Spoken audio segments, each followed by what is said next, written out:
بسم اللہ الرحمن الرحیم۔ ایک دلچسپ واقعہ ہے کہ ایک ترخان اور ایک درزی اور ایک سنار اور ایک فقیر، یہ چاروں اکٹھے کہیں جا رہے تھے۔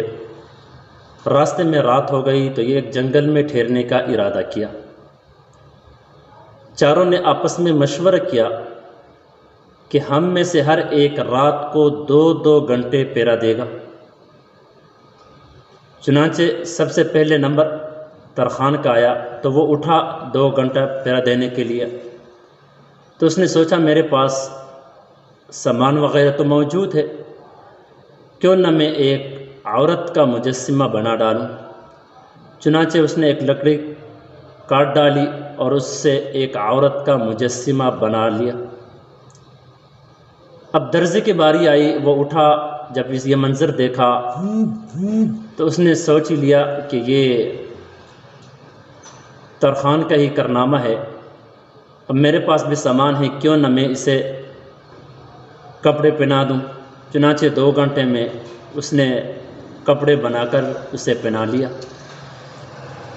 اب تیسرے نمبر پہ باری آئی پہرا دینے کے لیے سنار کا۔ جب وہ اٹھا، یہ نقشہ دیکھا تو اس نے اس کو زیور تیار کر کے زیور پہنا دیا، زیورات پہنا دیا۔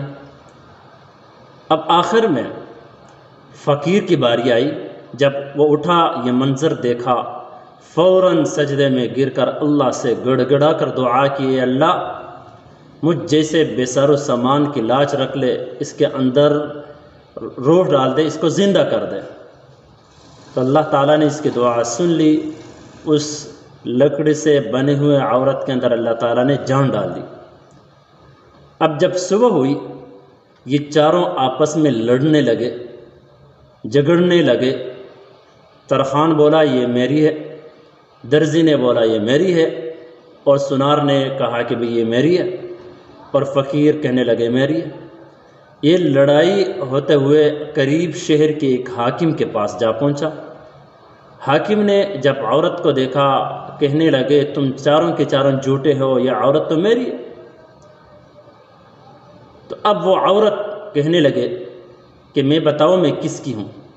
حاکم نے کہا ہاں جی آپ بتاؤ آپ کس کی ہے۔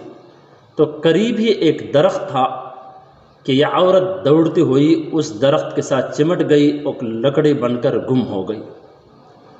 یہ سب کے سب منہ دیکھتے رہ گئی۔ یہ واقعہ مثنوی شریف میں ہے۔ اب ہمارے لیے اس میں کیا سبق ہے؟ جب بچہ پیدا ہوتا ہے تو ماں باپ کہتے ہیں یہ میرا بچہ ہے، چچا کہتا ہے یہ میرا بھتیجا ہے، ماموں کہتا ہے یہ میرا بھانجا ہے، بھائی کہتا ہے یہ میرا بھائی ہے۔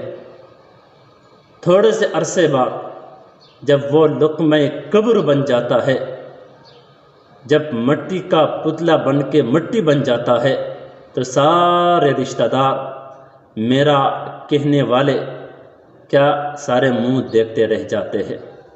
اللہ رب العزت ہمیں اپنے انجام کو سوچنے کی اور اپنے آخرت کی فکر کرنے کی توفیق نصیب فرمائے۔ شکریہ۔